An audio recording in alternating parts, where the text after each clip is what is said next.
The Ford Saxon was a concept car built by Ford of Britain in 1962.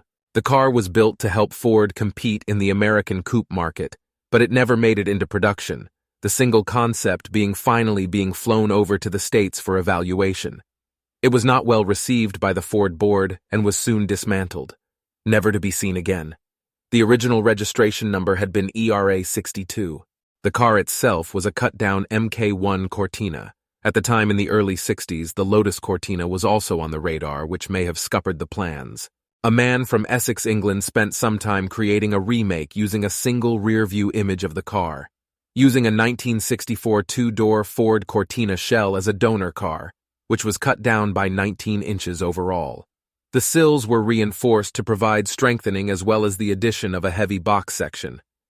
Every panel has been modified to replicate a close profile of the original. If you liked this video, don't forget to like it, write a comment, subscribe to the channel and click on the bell to be informed of new videos.